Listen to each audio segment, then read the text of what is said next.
Oh man, Aurora Glade. Look at these houses. I swear to God, these are the druid houses. These are the abandoned druid houses. Druid, or maybe Sylvari, maybe, from years ago, when the last pale tree was alive. I mean, they're just completely abandoned. We know nothing about the druids. I'm sure they're linked to the Sylvari somehow.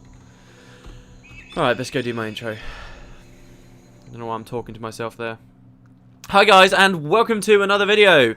We're here at Ventari's Refuge. Yes, we're under this other giant tree thing that I talked about at the end of Eye of the North when we were where Ventari moves to. So Ventari's here, as you can see right now, but it's kind of like we've moved back in time because we're obviously back in a prophecies. We're in a prophecies outpost, which kind of means that we're back in prophecies timeline, not the War in Kryta timeline. It's weird, I know, because then when we go to back to Kryta now it's like all the outposts have moved forward in time. It's very, very odd. But yeah, we're back here. This is Ventari before he went off to found the place where the pale tree will eventually be born, and he used to hang out under this other giant tree. I wonder if this is related to the pale tree in any way whatsoever. The description the outpost description says that it's the largest specimen of its kind. So I don't know, but it's only the largest stonewood tree, so I don't know whether stonewood might be a name given to old pale trees or something, or it could just be complete coincidence. But I would like it if ArenaNet came back and looked at this thing and they were like, hey, this is pretty cool, let's add this to the story site. It's so tall you can't even see the top of it.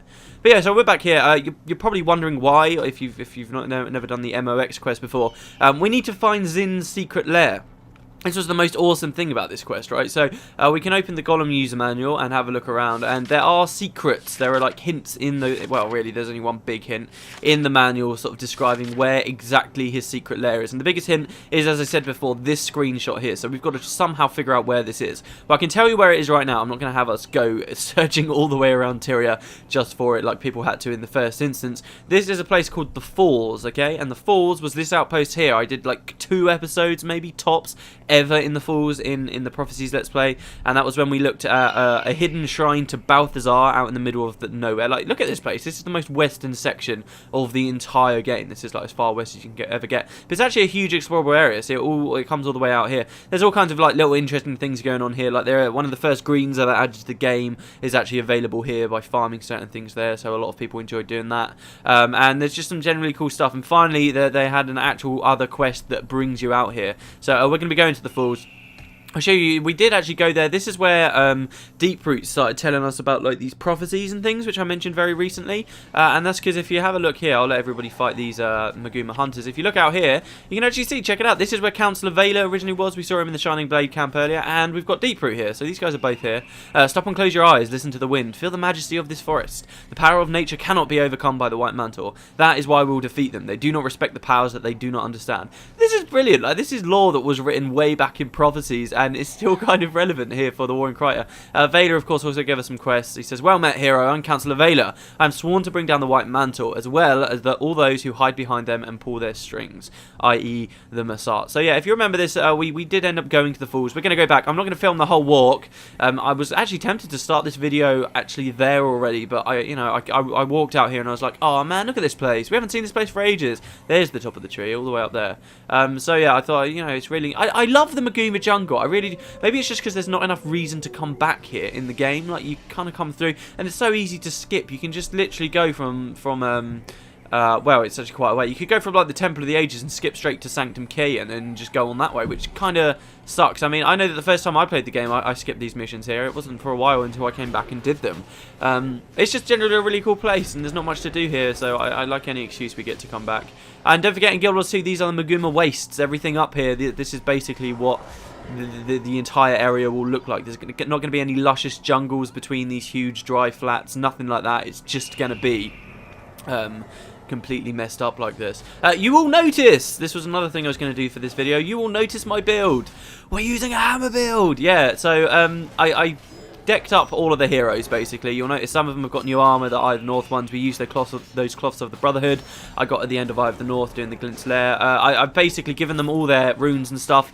Hader is there, you'll see. Elias, he's not fully leveled up yet, but he's also here, so hopefully, fingers crossed, we'll be able to complete War in Kryta with this setup. I'm not too comfortable with how much damage we're doing at the moment, I must admit, but we'll see what happens. I'll adjust it as we go through, obviously.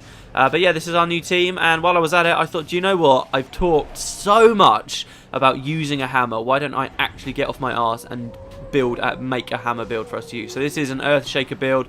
The idea is that it knocks everything down in an AoE area, but so far, and it is supposedly a really good build, so far I've not found it amazing, I've got to be honest. I mean, I rarely find enemies are actually clumped up enough to get the AoE off of the elite too often.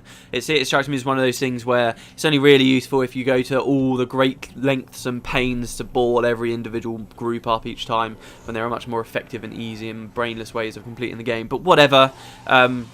It's fun enough, and I'll be using it for a long time. We might go to an axe build as well later. Some people were talking to me about Enduring Axe, which basically just has you spinning around like a spinning top, damaging everything around you, which is really cool as well. And that was actually one of the builds I was originally considering using when we very first started Let's Play. But yeah, they changed it up, so yeah, I hope you like the new build. Yeah, the reason why I was going to film me making the build is because the elite, actually, is a Prophecies elite. It was one of the first elites you ever saw in the game, funnily enough. It was one of the elites that you could see in pre-searing Ascalon, which is pretty cool. But the only place to get it in Prophecies originally was like out in the middle of the snake dance. I've never even shown you this far up the snake dance. Oh yeah, there's actually a whole explorable area. Two explorable areas I've never shown you, just here. But they're not that interesting. It's just a long winding path basically through the mountains to take you from the northern Shiver Peaks to the southern Shiver Peaks. And there is a chance that the boss will spawn there. And when it does spawn there, you don't know exactly where it will spawn. And I was just like, no way am I doing that. However, when War in Kryta came out, which is, hey, the content we're doing now, there's another boss, a boss called Karnak, the Hungry, who actually appears just down here in the Black Curtain, just kind of near Keswick's Peak, which is really cool. And I was going to sort of show you me doing that, but I figured, you know, it probably wouldn't be that interesting anyway. So yeah, I've got to stop talking. We're already here in the Reed Bog. So yeah, we're going to go through the bog. We've seen this in Prophecies, and when we get to sort of this section of the falls, I suppose, that's when I'll come back and say hi, and we can have our little walk and try and figure out where the secret lair is. So I'll see you guys in a bit. Okay, and we're back. It's a little bit further forward than the last we saw. Last we saw we were in this bottom corner here, and we spoke to the collector there, and we saw the Balthazar temple. That place is like a little bit of a labyrinth, though. Like this section, this is a really weird area because like you've got a top section and then a bottom section as well. Well, it's really, you get three sections. But this, it's just every time I go there, I get lost. I don't know why. I just get lost every time I'm there. I literally, how long have I been in this explorable now? I've been in here for 20 minutes, like literally just walking from there to there, because I kept going in circles. I can never find the damn exit.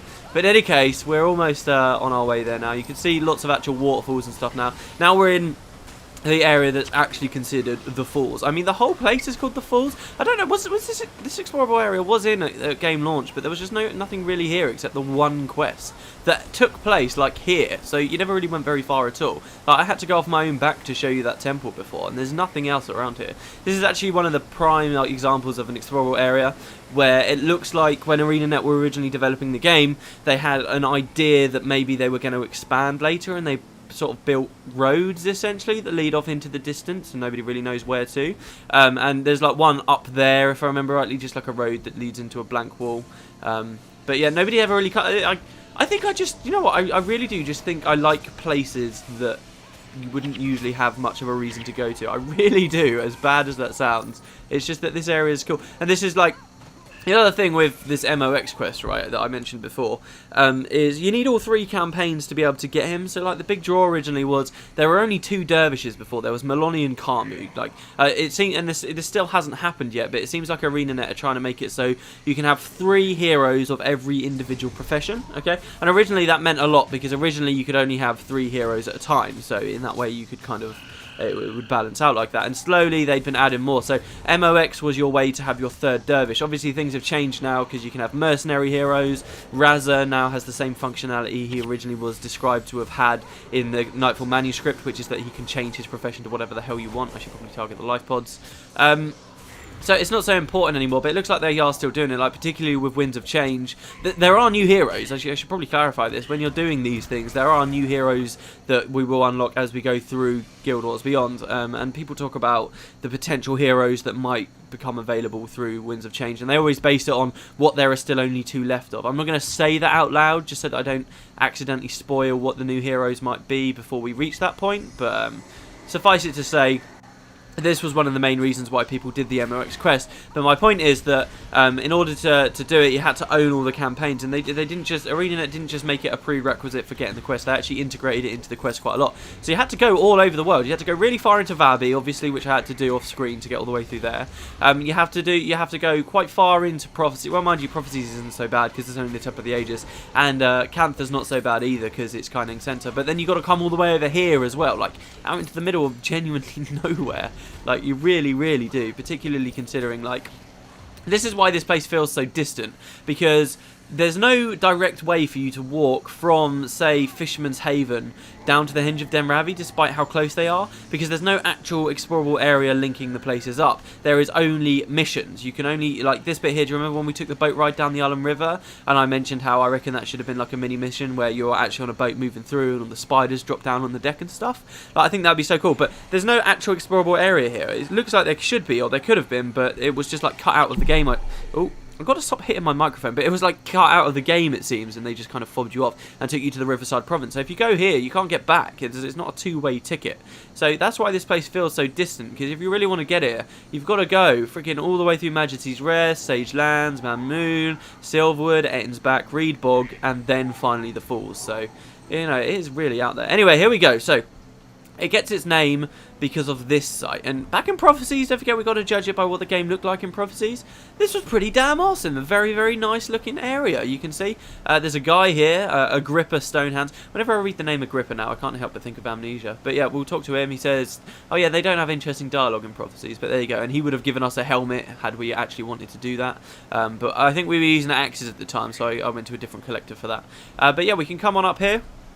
And before the MOX quest came out, this was it. You just have this beautiful view here, nothing else really going on. Maybe, you know, just sort of looked at it and sat around here every now and then. Being an like, if this was a proper MMO, this is totally the kind of place I would just sit around, and hopefully eventually I'd see just a lonely other traveller who would come here at some point, and that's the kind of time you'd speak to him, and you'd probably make a friend, and you'd just sit around out here. But being an instance game, that would never happen, so players never really have a reason to come to these places at all.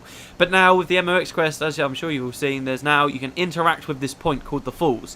This, okay, if you're playing along with me, I'm sorry I've left this so late, if you're playing along with me, make sure you've got MOX in your party, because you can't do this if he's not there. Sorry if that just fucked you over, but you need MOX in your party, otherwise you can't interact with this thing. But it says, this must be it. Zin's picture clearly shows the Falls, and indeed, if we look at the page, the Lair, it indeed does show the Falls. So there you go. This must be it. Oh, hold on. Let's turn that off. This must be it. Zin's picture clearly shows the Falls. Only one way forward. Jump. Do you jump? Take a deep breath and dive over the edge. I love sort of that overhang there. It makes it. Whenever I look at that, it always makes me think that's the actual entrance, not under the water. But I suppose it could be either way. Like, let's take a deep breath, and here we go. The secret underground lair. Now, this place that we're in now looks extremely similar to Ula's lab, like ridiculously so. It is basically the exact same layout as Ula's lab. I don't know whether the idea is that it's because Zin has copied Ula's lab, because that's where he was originally started researching golems and stuff, or whether we are genuinely in the same place. Don't forget, like, we might have entered Ula's lab from Rata Sum, but, oh, well, hold on, Rata Sum's not actually that far away, having said that. We may have entered it from Rata Sum, which is over here, but the Asura Gate, well, yeah, look, we actually appear here on the map, Ula's lab, so it's here. But don't forget, you've got Asura Gates and stuff after the first level, and maybe, you know, maybe we are genuinely in the same place. So maybe ArenaNet just thought, hey, this is Ula's lab, and that's why they placed it there in the Falls, because it was the closest yet remote place to Ula's. In any case, sorry, I'm missing all of this dialogue. The golem sentry says, intruder alert, identification verified, alarms disabled. And Zin says, ah, you made it, good. My intelligence network already informed me of the successful completion of your assignment. I'm terribly relieved. I was horrified about what might have happened to my reputation. Come along, get your reward. I wonder if Zin really is nice. You earned it. Don't forget, this is all relevant to the Warrant Crier. Don't worry about that. So we've got, oh, I guess this is the sentry. There's so many broken golems around here. Failed experiments, I suppose. So we're going to be coming this way. I think we just literally wander on through the dungeon, I think. He doesn't meet you instantly up there, does he? Or does he? Wait, did we just walk past Zin? I'm sure we didn't. Just want to check this. Yeah, no, that was a spirit. Yeah, I think we just, I can't remember doing this. I thought you just sort of appeared in the room where you see all of the dismantled bits of the Iron Forgeman.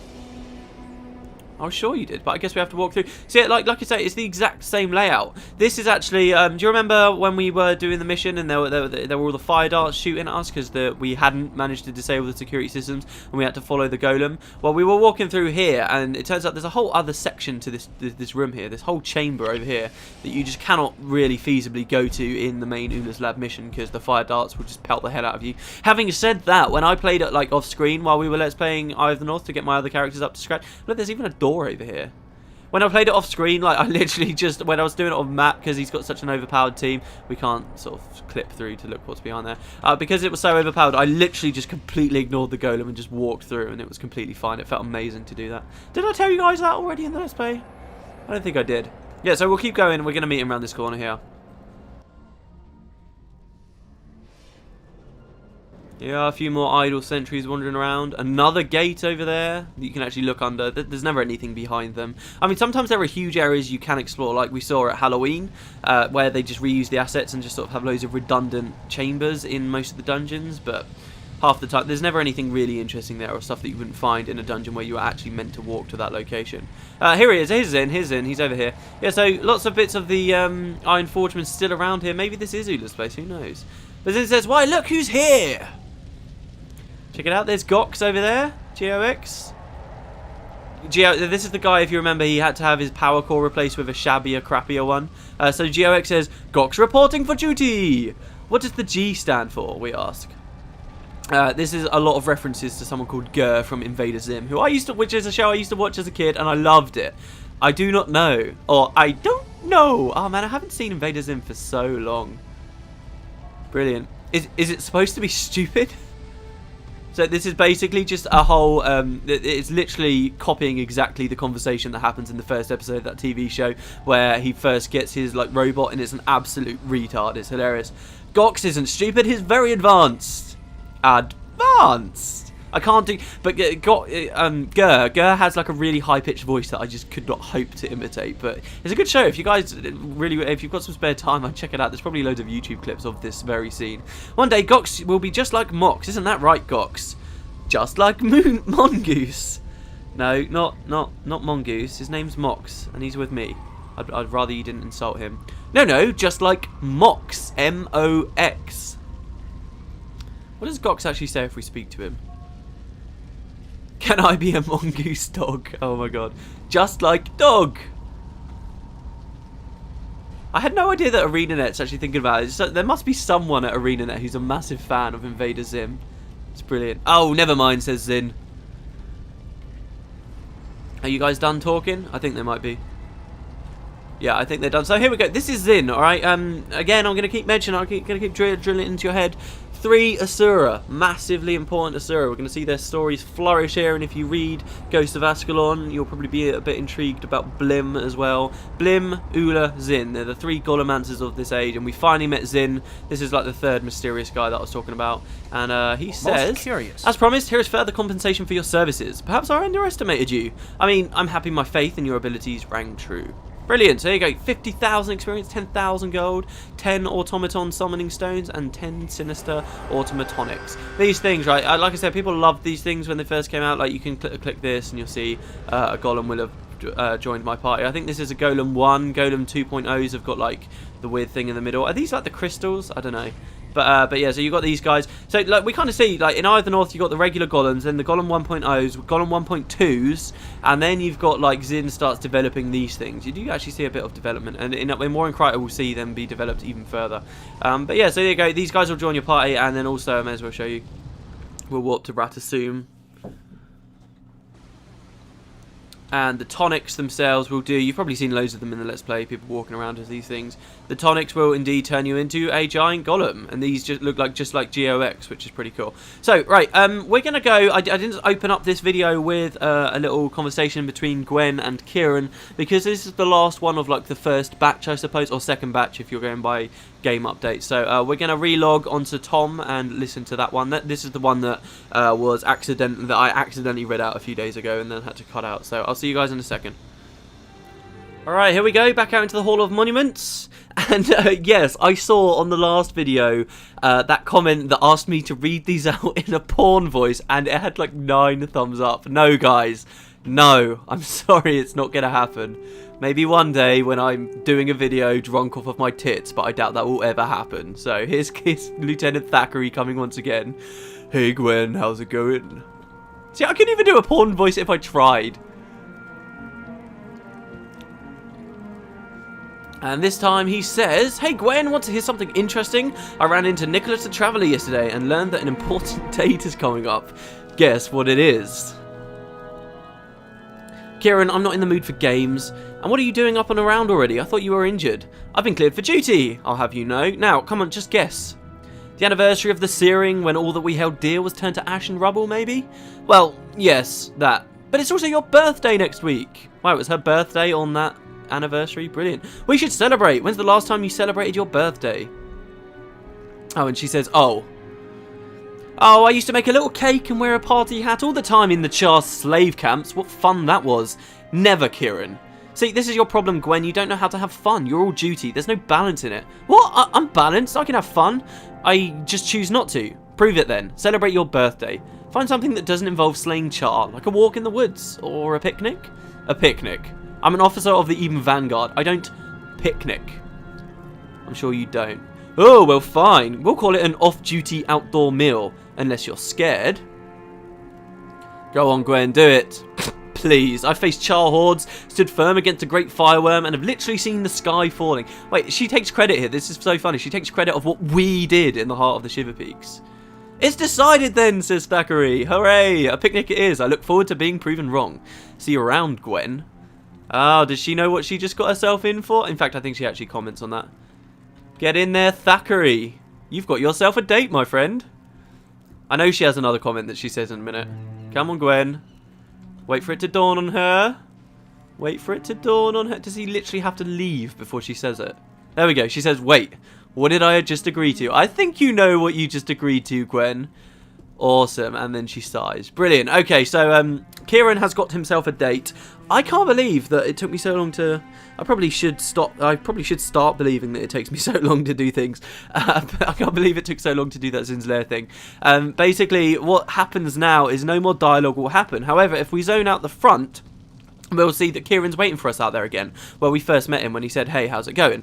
And we can actually start a little scavenger hunt with Kieran. Basically, he's going to talk to us about the picnic. I'll read the intro dialogue for it, and then we get to do some cool stuff, figuring out exactly how we're going to help him set this thing up. So we'll come out into the chasms. And he says, hey, how's it going? Hey, not bad, man. He says, it's good to see you, Tom. Perfect timing, in fact. You travel a lot, right? Well, in fact, let's just pretend we're on Peter right now. I can't be bothered to switch.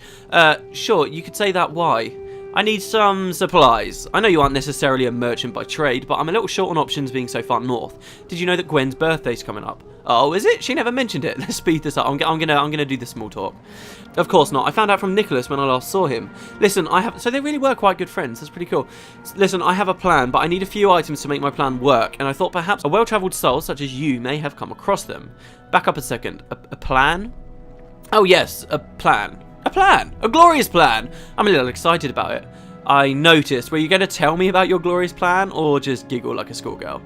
Haha, an officer of the Vanguard never giggles, my friend. I'll tell you about my plan, but first you must promise not to tell Gwen. Bad things will happen if this is ruined for her. I feel like a scheming little schoolgirl out in a playground talking to the other girls about a boy we like. Alright, I swear to you that I will not ruin this for Gwen. Good, come a little closer so no one hears. I've been cultivating a garden. A garden? Yes, a garden. As you know, I spend most of my time in the field, doing what I can to crush the Char and help Ascalon. Well, for some time now, I've been cultivating a hanging garden on an overlook in the mountains. I check in on the garden whenever I'm on my way to or from a mission, or when I'm off duty. This garden has become particularly important to me because I planted it shortly before I met Gwen. As I watch my garden grow, it's as if all my feelings for her have manifested themselves in this beautiful green place nestled on the side of a mountain near our homeland. Right, okay, stop. Right, this is way more important than you might think it is. First, obviously, yes, they both Gwen and Kieran have got gardens. Oh, it's fate, blah, blah, blah. But, okay, much more interesting lore stuff now, okay? He describes the fact that he's made this garden when he's doing duty in Ascalon, okay? He also says that it's on a mountain near their homeland, okay? Let's press M and recap on what mountains are around here. We've got the Shiver Peaks, obviously, to the west and partially to the north. And then we've got the Blaze Ridge Mountains to the east, and some people also consider this place here to the south, the Blaze Ridge Mountains as well. This is particularly green. I've always wondered what this place looks like between the desert and Ascalon. But anyway, right, and we also know that Ebenhawk, okay, is founded by Gwen sometime in a few years, and it's somewhere in the south. Now, there's a lot of speculation that goes on that Ebenhawk is found. Well, the Ebenhawk already exists; it's just fortified essentially. But there's a lot of speculation that the garden has got some relationship to Ebenhawk. Okay, so remember that this is Kieran's garden. It doesn't. They won't talk about it that much too soon just yet, but do remember it. Okay, it's somewhere on a mountain near his homeland. You, sir, are smitten. So, are you taking her to the garden? Yes, I'm going to finally reveal my hidden sanctuary to its muse. But first, I have to gather the final perfect touches to make this day go just right. I seek something sweet, drinks, an exotic meal, and lots of candles for my picnic with Gwen in the secret garden. Candles? That might be a tricky one. Do you know any candle makers? Sorry, you don't know one? I was hoping you would. Isn't there anywhere you can think of that you might have seen candles, or that you might be able to ask where they originated from? Okay, I'm going to stop here, actually. Are you serious? Well, here is the starting point, isn't it? Just think about it and let me know if you find some. At least half a dozen or so. Right, so this is the scavenger hunt. You'll notice we have no quests in our quest log. When I finally press L, I really need to fix this, because I freaking... Wait, what the hell? Where is the L button? There it is. Yeah, so you'll see we have no quests. What's so cool about this scavenger hunt is he's going to ask us for items, and we have to rack our brain and figure out exactly what he wants. And the cool thing is you can give him pretty much anything in the game. It's just that he won't appreciate everything you give him, and you'll get different items from what you give him. It's a really cool little scavenger hunt. It's not always available either, so it's not like entirely repeatable. So I'm hoping to do some pretty good coverage of this. It's a very cool little thing. It's one of my favourite little bits of the War in Kryta. So yeah, I've been talking for way too long. I hope you guys enjoyed this video. We'll check that out next video, and I will see you next time. See you next time, everybody.